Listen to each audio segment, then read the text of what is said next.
Bienvenue à la remise du prix Patrimoine biennal de la commune d'Ixelles. Alors aujourd'hui, c'est un peu une double première. D'abord, c'est une remise de prix par Teams. J'avoue que c'est la première fois que je fais ça. Et puis, c'est une première plus importante encore, puisque c'est la première édition de ce prix qui récompense la restauration du patrimoine. Alors, depuis de nombreuses années, Ixelles organise un prix qui récompense l'architecture, les réalisations d'architecture contemporaine. C'était un prix qui s'organisait tous les 2 ans. Et donc, on a décidé qu'une année sur deux, donc, on allait intercaler un prix qui récompense en particulier la restauration du patrimoine. Parce que les architectes spécialisés en restauration du patrimoine et les artisans réalisaient rarement des œuvres contemporaines. Ce n'est pas toujours le cas. Ils peuvent avoir les deux métiers. Mais parfois, une restauration d'un bâtiment historique a largement autant de valeur que la réalisation d'une œuvre contemporaine. Et c'est pour ça qu'on a voulu créer ce prix. Ce prix s'adresse à la fois aux propriétaires qui décident de se lancer dans une aventure qui n'est vraiment pas facile avec des corps de métiers différents, des opérations qui coûtent souvent beaucoup d'argent, les architectes, mais aussi les artisans, parce que les artisans sont souvent méconnus. Ils ont développé un savoir-faire extraordinaire et sans eux, aucun architecte ne serait capable de rénover le patrimoine. Alors quand on parle d'artisans, on parle de ferronnerie, on parle de menuiserie, on parle de vitraux, on parle de sgraffite et de tous les aspects de boiserie diverses et variées, enfin de tous les aspects de tapis, tous les aspects du patrimoine. Alors, qui dit prix dit jury. Le jury était assez relevé puisque c'est un prix communal, mais nous avions un jury avec des personnalités d'importance régionale, voire nationale. Le jury était présidé par Madame Jacinthe Gigou, ex-directrice d'Arcadia, association bien connue de valorisation du patrimoine, et composé d'historiens, surtout d'historiennes d'ailleurs, de l'art, qui représentaient la Commission royale des monuments et sites, Urban, donc l'urbanisme de la région bruxelloise, et en particulier la direction patrimoine culturel, Omgreet, qui aide notamment les particuliers à rénover leurs biens, ou encore Madame Demenec, qui représentait les rues. 2 prix ont été décernés. Et j'ai l'honneur, le plaisir, l'avantage, comme on dit, de décerner le premier prix. Alors logiquement, je devrais avoir une petite enveloppe, la déchirer et dire « And the winner is Madame Sylvia Sépulcre ». Félicitations. À la fois pour l'ensemble de son travail, mais aussi pour un travail très particulier réalisé à Ixelles, avenue des Cloarts. Donc l'avenue des Cloarts, c'est vraiment une rue qui longe les étangs d'Ixelles et qui est bordée d'immeubles remarquables. Et parmi ces immeubles remarquables, il y a un immeuble Beaux-Arts tout à fait intéressant pour lequel il fallait mener une restauration d'intérieur. Et Madame Sépulcre a réalisé toute une série d'éléments décoratifs rehaussés à la feuille d'or sur fond noir. Voilà un travail qui n'est pas banal et qui n'est pas connu du grand public. Madame Vloubers, qui représente le service patrimoine de la commune d'Ixelles, pouvez-vous présenter notre lauréate du jour? Alors oui, je représente vraiment avec plaisir parce que Sylvia Sépulcre, en fait, a vécu à Ixelles pendant plusieurs années d'ailleurs. Et elle a non seulement exercé son savoir-faire à ses débuts en faux bois et en faux marbre, donc elle est quand même pas mal connue au niveau local. Et au fur et à mesure, au fil du temps, elle s'est vraiment développée. Elle a développé son savoir, elle s'est instruite dans des formations sur le terrain, dans vraiment des grandes écoles reconnues du patrimoine, comme le Centre des métiers du patrimoine à la Pédieu, hein, qui est connu par tous les amateurs et les professionnels du patrimoine. Et donc, voilà, Sylvia a une carrière fabuleuse. Maintenant, depuis plusieurs années, elle s'exporte aussi à l'étranger et elle va mieux parler que moi de son travail parce que ce qu'elle a réalisé ici, avenue des Cloarts, en décoration murale, est assez impressionnant quand on le voit en vrai. Donc, Sylvia, est-ce que tu peux expliquer un peu ton travail? Oui, bien sûr, bonjour. Alors, mon travail de peintre décoratrice est assez vaste et assez large, hein. Donc, comme tu l'as dit, ça commence par du faux bois, faux marbre, après la formation à l'école Van der Kelen à Saint-Gilles, mais il y a de ça une trentaine d'années. Et bon, après, j'ai fait différentes formations et disons que la feuille d'or, je me suis fort attachée à la feuille d'or. Et donc, dans le cas particulier de la nuit des Cloartes, donc il y avait, au fait, c'était un salon sur lequel il y a des panneaux décoratifs moulurés. Et voilà, on cherchait avec l'architecte une manière de mettre en valeur ces panneaux décoratifs et à la fois de rester dans une ambiance assez contemporaine. Donc voilà, on a proposé de faire ça sur un fond noir et de relever tous ces motifs à la feuille d'or véritable. Alors, Donc, c'est un travail de restauration ou bien c'est finalement une création contemporaine?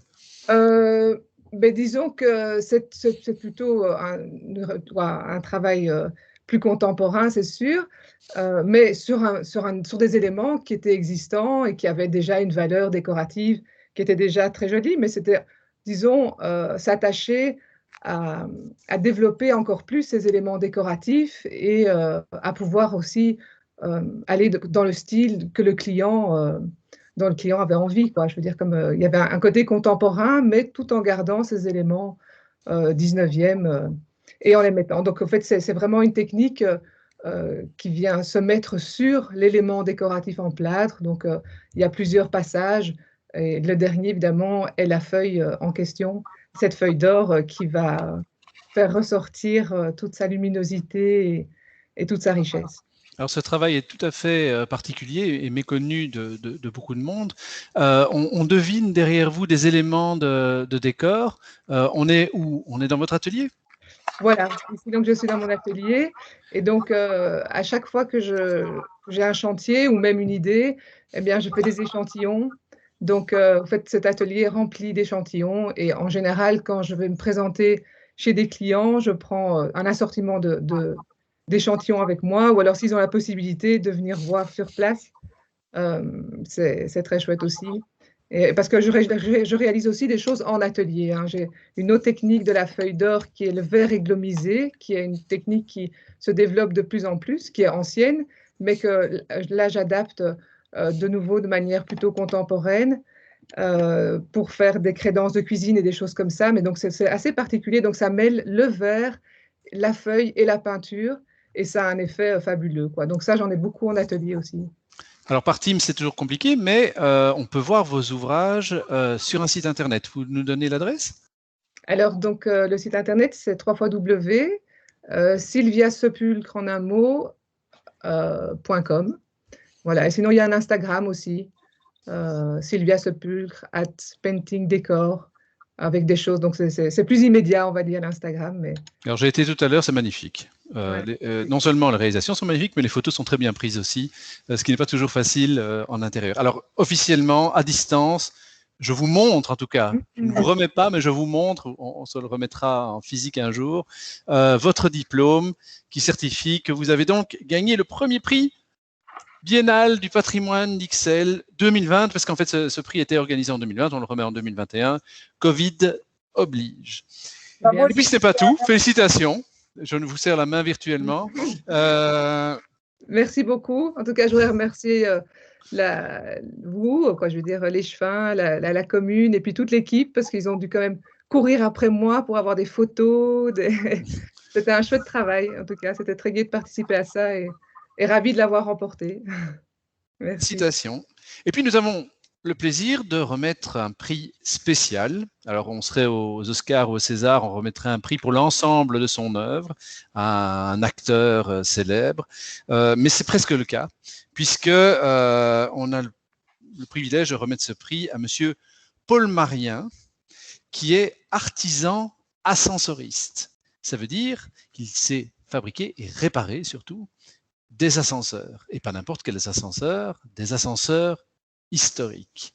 Alors, au jour où il y a tout un débat qui a lieu pour l'instant sur la préservation des ascenseurs historiques, qui, il faut que vous le savez, sont menacés par des législations qui visent, qui ont un beau fond, un bon fond, qui visent à sécuriser des ascenseurs, mais qui, en voulant les sécuriser avec des normes un petit peu trop rigides, mettent à mal, mettent en péril la possibilité de conserver ces ascenseurs anciens qui sont parfois extraordinaires, art déco, art nouveau, modernistes. Et donc, M. Marien, qui exerce son métier depuis de très nombreuses années, a développé un savoir-faire extraordinaire, presque unique. Heureusement, il transmet son savoir aux générations de jeunes artisans et artisanes. À participer justement à essayer de trouver des solutions innovantes pour préserver ces ascenseurs anciens et tout le cachet de ces cages d'escalier qui sont souvent magnifiques. Je recède la parole à Kim Bluebergs pour en dire plus sur M. Marien. Alors, M. Marien, c'est vraiment le dinosaure de tous ces ascenseurs anciens. On les connaît tous, hein, celui du Métropole, tous ceux de l'avenue Louis Le Poutre et de ces immeubles remarquables hein, dont XL est doté. Tu n'auras pas accès à la caméra. Alors, voilà, on a juste un petit problème technique. Alors, je continue à parler de Paul Marien. Donc, Paul Marien, on ne le connaît plus, il a commencé tout petit, si on peut dire, il avait 17 ans. Malheureusement, quand son papa est malheureusement décédé, il a repris l'entreprise familiale.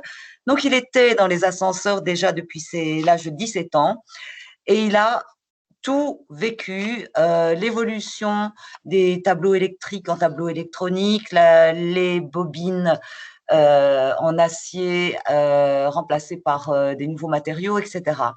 Mais lui, il est le seul encore en Belgique qui les chouchoute, qui les entretient, qui parvient maintenant à les mettre aux normes.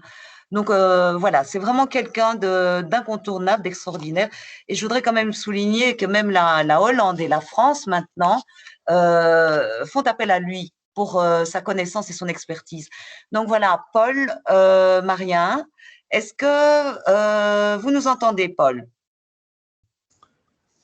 Monsieur Marien, en attendant qu'on retrouve le bouton sur lequel il faut appuyer, je vous montre donc votre diplôme. Alors moi, je le vois en miroir. Je ne sais pas si vous le voyez en miroir. Oui, on le voit très bien. Vous le voyez dans le bon ordre, quoi. C'est pas, on n'est pas de l'autre côté du miroir de Lewis Carroll. Parfait. C'est bien voilà ce merveilleux diplôme qui sera certainement encadré chez vous, peut-être même dans votre ascenseur. Donc, on vous le remettra évidemment dès que les conditions sanitaires le permettront. Monsieur Marien, vous êtes avec nous? En tout cas, un tout grand merci à vous deux. Merci aussi au service du patrimoine qui a organisé le prix, rédigé le règlement et qui a organisé cette petite séance un petit peu particulière. La prochaine fois, on sera dans une immense salle du CIVA. On croulera sous les applaudissements. On aurait dû faire comme dans les stades de foot des enregistrements d'applaudissements. On pourra toujours mettre ça au montage. Un tout grand merci. Bonne journée à tous. Merci, au revoir. Au revoir.